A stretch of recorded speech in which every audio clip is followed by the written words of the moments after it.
भारत में जितनी भी देश विरोधी गतिविधियां होती हैं, या तो ये वोट के लिए होती हैं या तो नोट के लिए होती हैं।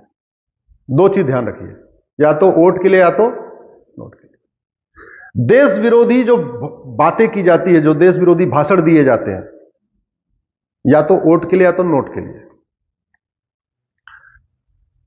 लगभग 50,000 करोड़ रुपए हर साल फंडिंग आती है भारत के अंदर, भारत को बर्बाद करने के लिए, भारत को जातियों के आधार पर तोड़ने के लिए, भारत को भाषा के आधार पर तोड़ने के लिए, भारत को क्षेत्र के आधार पर तोड़ने के लिए, दलित बनाम सवर्ण करने के लिए, अगड़ा बनाम पिछड़ा करने के लिए। और ये कैसे करते हैं? ट्विटर के माध्यम से, फेसबुक के माध्यम से, भाषणों के माध्यम से, वीडियो के माध्यम से। आपको समाज तोड़ने वाले अगर कोई सोशल मीडिया में जो दिखाई पड़े, तो आप मान लेना उसका बाकायदा तनख्वाह आ रही है। ये कुछ भी फ्री में नहीं होता। एफसीआरए कानून बनाया गया था भारत में देश विरोधी पत्रकारों को फंडिंग कराने के लिए, नक्सलियों को फंडिंग कराने के लिए, माओवादियों को फंडिंग कराने के लिए, अलगाववादियों को फंडिंग कराने के लिए, चरमपंथियों को फंडिंग कराने के लिए, मिशनरियों को फंडिंग कराने के लिए, घुसपैठियों को फंडिंग कराने के लिए। ये बनाया इसलिए गया। वैसे वर्तमान सरकार को मैं धन्यवाद दूंगा, उन्होंने करीब 5 लाख एनजीओ के लाइसेंस कैंसिल किए हैं अभी तक। 5 लाख एनजीओ जो देश विरोधी कामों में शामिल थे। लेकिन मेरा व्यक्तिगत मानना है कि एक बार इस कानून को खत्म करना जरूरी है। और ये मैं क्यों कह रहा हूं? अभी हम इस हॉल में बैठे हुए हैं, इस हॉल में ये गेट है, एक एंट्री गेट, एक एग्जिट गेट है। कोई सांप आ रहा है, उसको एंट्री गेट पे पकड़ना बहुत आसान है। एक हमने सिक्योरिटी गार्ड वहीं बैठा दिया, जब कोई सांप आए उसको एंट्री गेट पे मार दो, तो अंदर कोई घबराहट नहीं होगी, अंदर कोई उथल पुथल नहीं होगी, सब बढ़िया कार्यक्रम चलता रहे। और एक ही आदमी को अलर्ट रहना है जो गेट पे खड़ा हुआ है। अगर हमने उस सांप को अंदर आने दिया तो पता नहीं किस चेयर के नीचे जाके छिप जाए। फिर उस सांप को पकड़ने के लिए आपको सारी चेयर उठा उठा के देखना पड़ेगा कि कहां छिपा, कहां छिपा, कहां छिपा।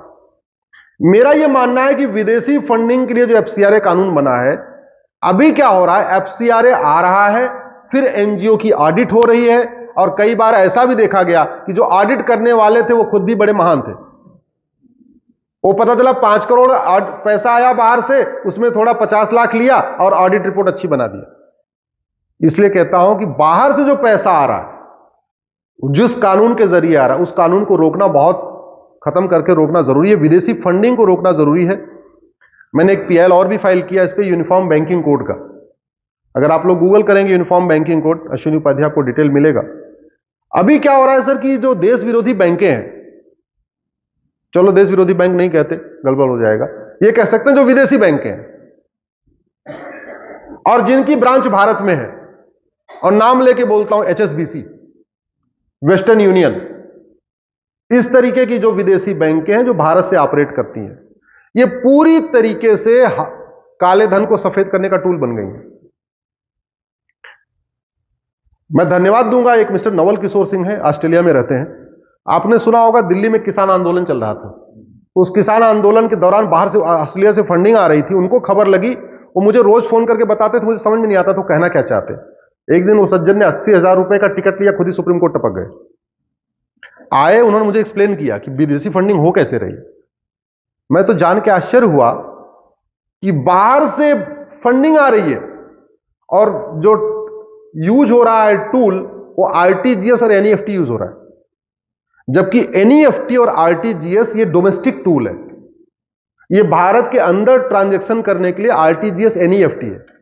बाहर से पैसा आए उस पर आईएमटी, इंटरनेशनल मनी ट्रांसफर लिखा होना चाहिए। लेकिन ये एचएसबीसी जैसी बैंकें और बाकी बैंकें आरटीजीएस एनईएफटी लिख देती हैं, तो इतना बड़ा पूरे देश में ट्रांजैक्शन चल रहा है, कोई व्यक्ति तो उसको पकड़ता नहीं है। आरबीआई का सॉफ्टवेयर पकड़ता है, फाइनेंस मिनिस्ट्री का सॉफ्टवेयर उसको मॉनिटर करता है। तो वो मॉनिटर क्या करता है, अच्छा उसने देखा आरटीजीएस लिखा है, इसका मतलब भारत के अंदर ट्रांजैक्शन हो रहा है, एनईएफटी लिखा है, इसका मतलब भारत के अंदर हो रहा है, आईएमटी लिखा है, तो ये विदेश से आ रहा है। वो केवल उस टर्म को यूज करता है, आरटीजीएस एनईएफटी के, और वो कर रहा था। फिर मैंने पीएल फाइल किया, अभी आरबीआई को भी नोटिस हुआ है, वित्त मंत्रालय को भी नोटिस हुआ है, और 50,000 करोड़ रुपए उससे आ रहा था। आश्चर्य की बात देखिए, 50,000 करोड़ आ रहा था और पहले की सरकारों ने क्या सिस्टम बनाया था। मुझे तो लगता है कि पहले की सरकारों में इसमें कुछ न कुछ खेल था। पहले वाले वित्त मंत्री का कुछ खेल रहा होगा, पहले वाले गृह मंत्री का कुछ खेल रहा होगा कि उसको पकड़ ही नहीं रहे थे। तो एफसीआरए खत्म भी होना चाहिए और भारत में एक यूनिफॉर्म बैंकिंग कोड बहुत जरूरी है। अगर विदेशी फंडिंग नहीं रुकेगी तो माओवाद नहीं खत्म न होगा, नक्सलवाद खत्म नहीं होगा और सबसे इंपॉर्टेंट धर्मांतरण नहीं रुकेगा। मिशनरियों की बहुत बड़ी फंडिंग होती बाहर से। Thank you sir.